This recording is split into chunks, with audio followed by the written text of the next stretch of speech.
And before we ask for any other nominations, I understand a family member of Kelly's, her son Emerson, would like to say a few words as a guest of the convention.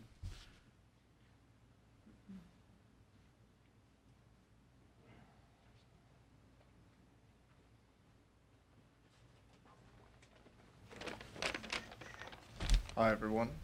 I really appreciate being given this opportunity to come up here and speak tonight. At first, I'll admit I was a bit weary because public speaking usually isn't my forte, but I wasn't really sure exactly what I'd say.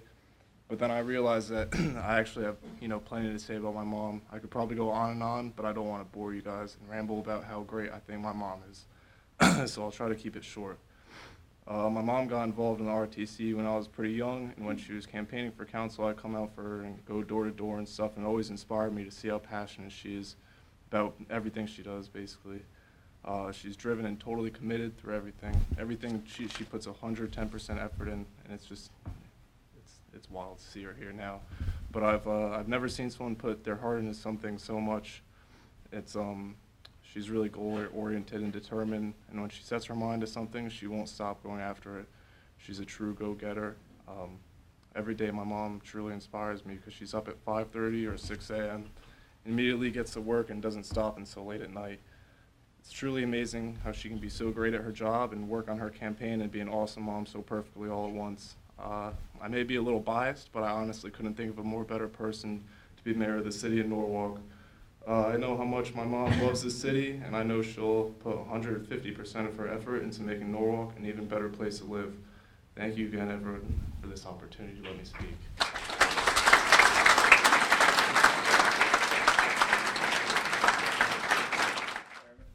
Ralph moves that we close the balloting and cast one single ballot for Kelly Straniti as our new mayor. All in favor? Aye.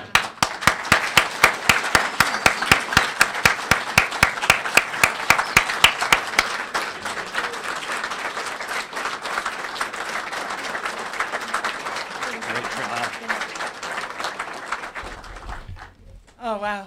Good evening, everybody. And what an exciting evening it is. I knew that there was going to be people that are close to me that are saying things nice about me in the beginning, and I had prepared remarks for that on how to thank them, but I'm really, just taken aback by all the love and support and the friendship that I've received in the nominating speeches. And so thank you all, Doug and Jerry, for reading, Olga, Rich, and Emerson. And muchas gracias, Olga.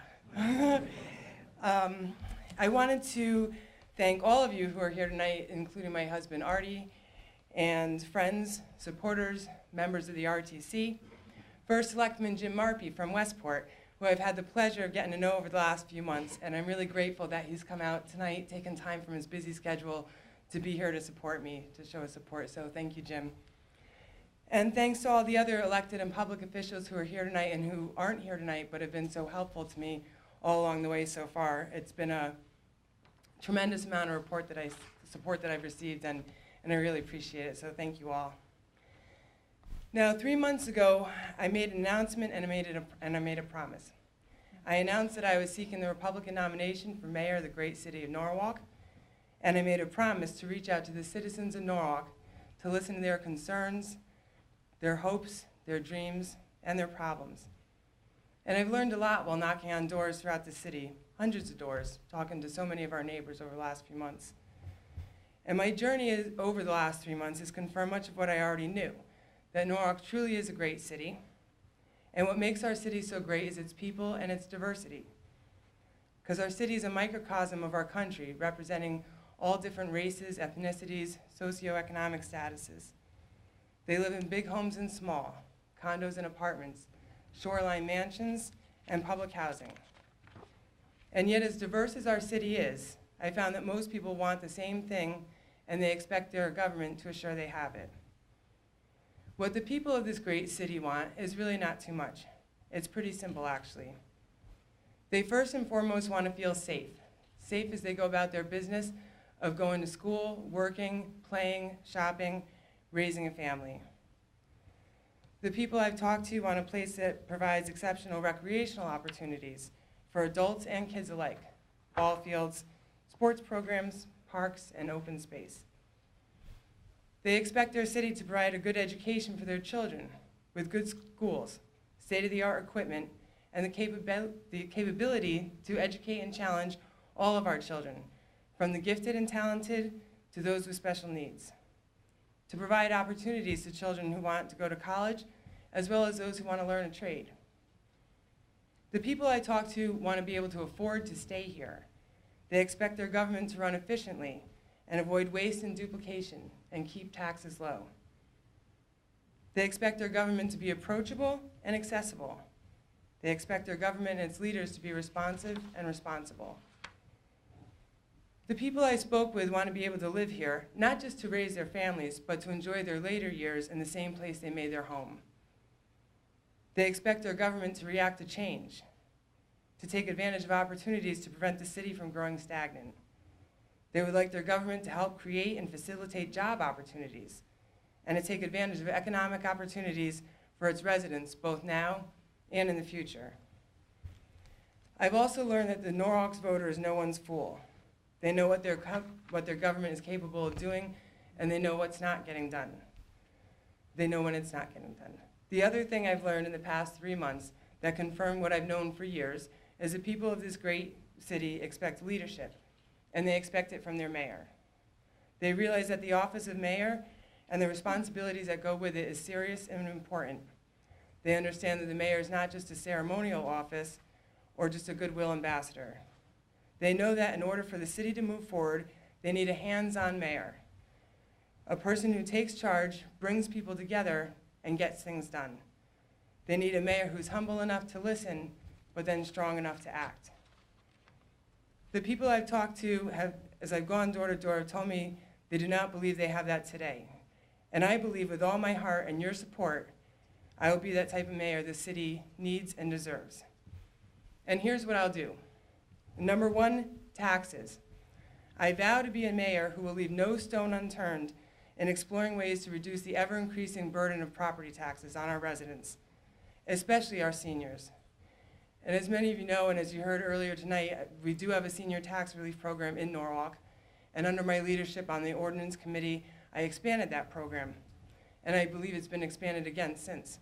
But what I'm hearing is it's not enough, and that we can do better. I spoke with a woman at her door a few weeks ago who was fighting back tears as she told me that she and her husband have to leave the city because they can't afford to pay their property taxes. They're on fixed income. They have to leave the city that they lived in their whole lives and their home that they lived in for almost 50 years because they just can't afford the taxes. She told me what a difficult position it is to be in, to not want to leave, to think of all their grandson's Little League games they're going to miss when they move, but they have no other options. And I believe that we have a duty as a community to help our seniors and help them find ways to stay in Norwalk. And as your mayor, I will lead that charge. I will be a mayor who fully and vocally supports our Board of Education and their mission to create a student-focused culture that motivates, challenges, and supports every individual student to reach their highest levels of achievement.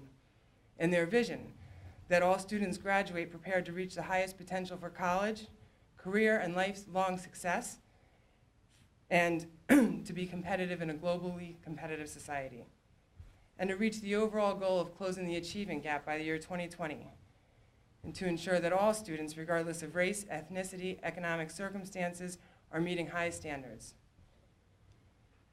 In Norwalk, we're so very fortunate to have some of the finest and most hardworking and dedicated employees anywhere. Yet I do still hear over and over that people have difficulties navigating their way through City Hall and find the process confusing to have to go through to get things done. It's clear that things don't flow as easily as they can. The transition from department to department can be confusing and frustrating. And I see a system, not people, that has flaws and needs improvement. And as mayor, I will provide the vision, guidance, direction that is needed to make Norwalk an easier and better place to do business for our businesses, our residents, and for everyone. As many of you know, basic quality of life issues are near and dear to my heart. People often ask me what it was that made me get involved in public service. And it started when I was a lot younger, before I had any interest in reading the newspaper or anything like that. My father would talk to me and keep me informed on current events. And just as I would get to the point where he was getting me all fired up about an issue, just as as fired up as he was, he would stop me and say, now Kelly, you go out and be the change you want to see in this world. Don't just sit here and talk to me about it at the kitchen table. Go out and do something. Go out and make a difference. And it was that which encouraged me many years ago to form the Broad River Neighborhood Association. We worked to improve and beautify the neighborhood, to foster a real sense of community, and successfully lobbied the city and the state, because 123 runs right through our neighborhood, to make some serious, desperately needed changes. Things that seemed to me like common sense changes. One of them was having a crosswalk installed on New Canaan Avenue. When Emerson was little, he wanted to go play at Dunbar Field over there. They had just built a new playground. But with the lack of a crosswalk, there was no way for him to safely cross the street. And after a lot of hard work, and unfortunately a tragic accident there, we finally did get the crosswalk. And I didn't forget about the importance of those quality of life issues when I served on the Common Council for 6 years. I continued to work tirelessly to improve our community in every way. Things like helping residents form a neighborhood watch and getting no parking signs installed on a cul-de-sac to help a quiet little road remain that way instead of becoming a favorite late night loitering spot. Getting a tiny little strip reinstalled on another road for residents, which they had tended to and planted flowers at and took pride in. These are issues I would continue to resolve as mayor. They're the things that make Norwalk, the 6th largest city in the state, still have that small town feel. And I understand that being mayor means making tough decisions, decisions that may not always be popular. As your mayor, you may not always agree with me, but you will know where I stand on issues that impact our community. You will know that I fully support a driving range and educational center at Oak Hills Golf Course, one of the many wonderful assets in our community, a public golf course that's open to everyone regardless of their economic circumstances. As your mayor, you'll know that from the beginning, I've been in favor of the concept of a mall at the 95-7 location. A great example of a project that got to the point where it was no longer feasible and then revised in a timely fashion to become something that will benefit our community as a whole, with jobs that it will generate, the growth in our grand list it will bring, and just the simple convenience for those of us who don't want to have to leave town to go shopping. Norwalk needs leadership and vision in economic development so that we get development projects which complement other redevelopment projects, encourage connectivity, and strengthen existing businesses. And as I said back in April, I do see value in task force when they're utilized efficiently. I believe the best use of a task force is to be clear that it has a specific task, that minutes and agendas for all meetings are posted on the city's website, and that it has a definite start and end date, which concludes with the committee issuing a full report of their findings. But at the end of the day, the buck stops with the mayor. And I will be a mayor who's strong enough, who's humble enough to listen and strong enough to act. Norwalk is a great city, and it's been such an amazing opportunity and experience making my way around it, talking to so many of our neighbors. And though Norwalk's strength is in its diversity, the thing people expect from their governments are pretty much the same. And I believe with all my heart and your support that I will be the mayor this city needs and deserves. And so it is with great enthusiasm and gratitude that I accept the nomination to be your candidate for mayor. Thank you.